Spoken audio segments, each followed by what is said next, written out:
مشاهدينا الافاضل، اهلا ومرحبا بكم. نشرة اخبار الفضائيه الاريتريه لهذه الفتره يصحبكم فيها محمود عبد الله بكفاح، والتي نستهلها باهم وابرز العناوين.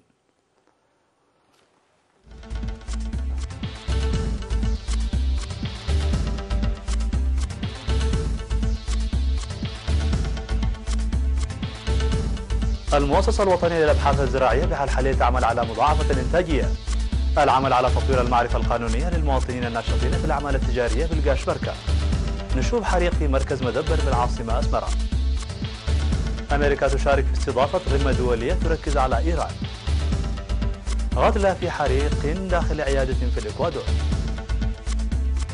اختراعات مذهله في معرض لاس فيغاس للتكنولوجيا.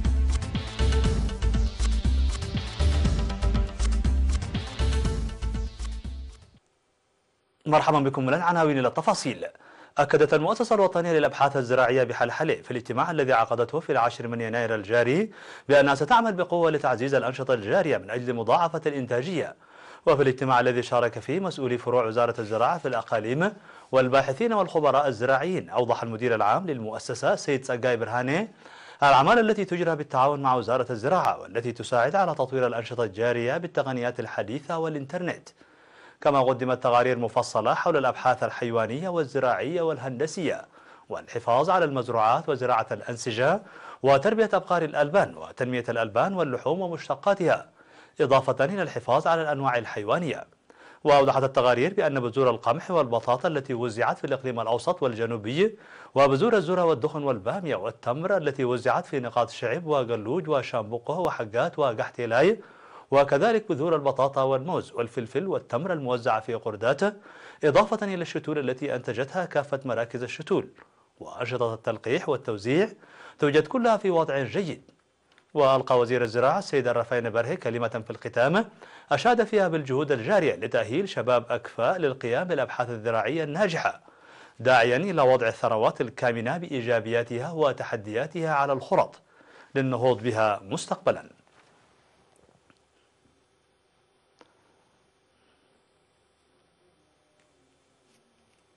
بموجب لوائح وتشريعات تراخيص الملكية في إقليم القاشبركة، أعلن عن تسيير جهود حثيثة لتطوير المعرفة القانونية للمواطنين الناشطين في المجالات التجارية والصناعية والتعدينية، لأهمية ذلك في تقديم خدمات ناجحة للمجتمع. وأوضح المدير العام لقسم التجارة والصناعة والتعدين في الإقليم العقيد يماني في الساهية لوكالة الأنباء الإريترية إيرينا عن وجود 7554 رخصة تجارية في القطاعات الثلاث بالإقليم. وقدم توضيحا مصحوبا بالأرقام فيما يتعلق بالأنشطة التي جرت خلال العام 2018 في منح الرخص الجديدة وتجديد الرخص القديمة وإلغاء وتسجيل الرخص. وأشار العقيد يماني إلى النواقص وأوجه القصور والعمل خارج الإطار القانوني سواء كان ذلك عمدا أو سهوا، موضحا التحديات الماثلة في الإقليم والتي من ضمنها تسيير أنشطة تجارية دون امتلاك رخص تجارية وعدم تحديث الرخص في أوانها، ومحاولة تحديث واستلام رخص تجارية دون اكتمال الشروط والمستندات المطلوبة، وفتح مؤسسات صناعية تتسبب في اقتلاع المزيد من الأشجار وتوزيع الخبز بطريقة غير قانونية مع إنقاص الوزن، وتخزين الممتلكات خارج الأسواق بغرض الحصول على أرباح مضاعفة وزيادة التعرفة على المنتجات المحلية والمواد الاستهلاكية المدعومة وغيرها من النواقص.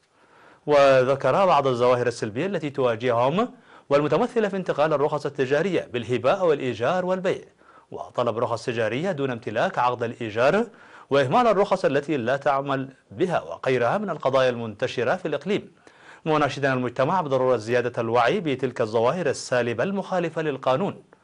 وأوضح العقيد يماني بأن القسم وضع خطة لإجراء حملات توعية مكثفة بالتنسيق مع المديريات من أجل تعزيز وعي المواطنين بالقانون، داعيا التجار لاتباع الطرق القانونية من أجل تقديم خدمات جيدة للمجتمع. تسبب الحريق الذي نشب ليلة 14 من يناير الجاري وسط مركز مدبر بالعاصمة أسمرة في حدوث أضرار بالغة بالممتلكات. وأشار مسؤول وحدة مكافحة الحرائق في الإقليم الأوسط السيد عنا برهان تولده إلى وصول أفراد وحدة مكافحة الحرائق إلى مكان الحريق في الساعة 2:30 ليلا بعد تلقي معلومات عن نشوب الحريق، موضحا تمكنهم من السيطرة عليه عند الساعة 8 صباحا بإشراق 5 سيارات إطفاء، ولا توجد أي خسائر بشرية ناتجة عن الحريق. وأوضح عمال مدبر من جهتهم عن نشوب حريقين مماثلين في الماضي في نفس المناطق التي تعرضت الآن للحريق، مشيرين إلى توقعاتهم عن إمكانية نشوب الحريق بسبب أعمال الحدادة والنجارة الجارية في تلك المناطق جنبا إلى جنب. وأشار مسؤول وحدة مكافحة الحرائق استمرار التحقيقات للتعرف على السبب الرئيسي.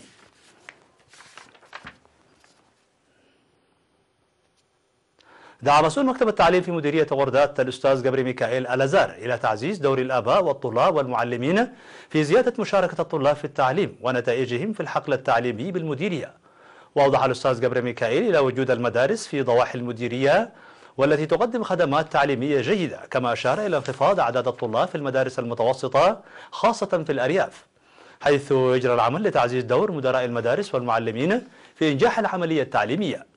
من جانبها أوضحت وزارة التعليم عن ارتقاء المدارس الابتدائية إلى مدارس متوسطة في المناطق النائية لحل المشكلات التي تكمن في بعد المدارس.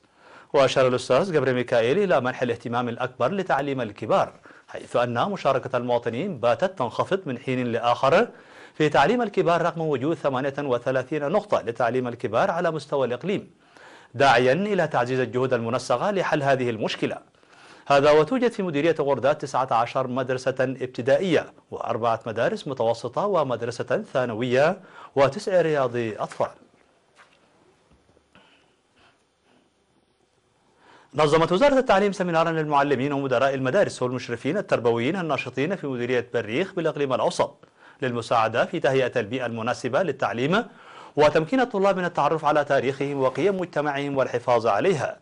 وقدمت توضيحا مسهبا في السمينار الذي عقد في 12 من يناير الجاري حول تعزيز الكفاءة والقدرات وأهمية السمينارات المرتكزة على ترسيخ القيم والهوية، إضافة إلى أهمية تنشئة الشباب على القيم الفاضلة وزيادة مساهمتهم في إعمار البلاد وغيرها من المواضيع الهامة.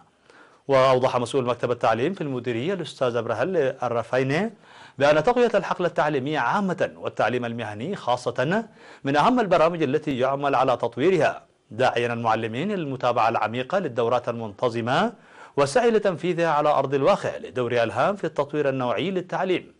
ومن جهتهم أشار المشاركون إلى أهمية السمينار في أنشطتهم التعليمية، مناشدين بضرورة الدفع بالبرامج الهادفة إلى ترسيخ الثقافة والقيم الوطنية في أوساط الطلاب. مشاهدينا الأفاضل، كانت هذه الأخبار الداخلية. فاصل قصير ونوافيكم بالأخبار العالمية. قم معنا.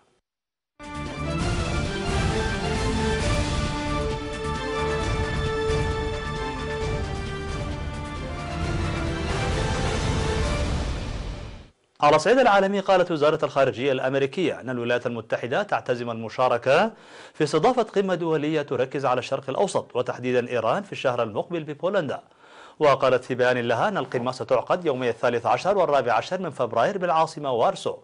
وقال وزير الخارجية الأمريكي مايك بومبيو لمحطة فوكس نيوز التلفزيونية أن القمة ستركز على الاستقرار في الشرق الأوسط والسلام والحرية والأمن في هذه المنطقة، وهذا يشمل عنصرا مهما وهو ضمان أن لا يكون لإيران تأثير مزعزع للاستقرار.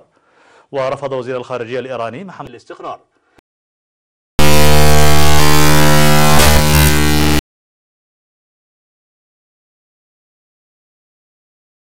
مبرم عام 2015 وقام بإعادة فرض العقوبات على طهران. وسعى الشركاء الآخرون في الاتفاق وهم بريطانيا وفرنسا وألمانيا وروسيا والصين إلى الحفاظ على الاتفاق من الانهيار. وقال وزير الخارجية البولندي باتسيك شابوديفيتش في بيان له أنه على الرغم من دعم بلاده لجهود الاتحاد الأوروبي للحفاظ على الاتفاق النووي، فإن الاتفاق لا يمنع إيران من الأنشطة المزعزعة لاستقرار المنطقة. وأبدى أمله في أن يسفر المؤتمر عن تغريب المواقف الأمريكية والأوروبية. أعلنت سلطات الإكوادور عن مقتل 18 شخصا وجرح 8 آخرين في حريق نشب في العاصمة. وتفيد معلومات أولية أن الحريق ربما تسبب به مرضى محتجزون داخل العيادة. وأعلن الدفاع المدني في بيان جديد أن 18 شخصا قتلوا، بينهم 17 تعرضوا للاختناق داخل المبنى وجريح توفى أثناء نقله للمستشفى للعلاج. وتابع أن 8 أشخاص أدخلوا المستشفى بسبب استنشاقهم للدخان. هذا وقد اندلع الحريق في عيادة متخصصة في علاج الإدمان على المخدرات والكحول في غواياكيل العاصمة الاقتصادية للإكوادور.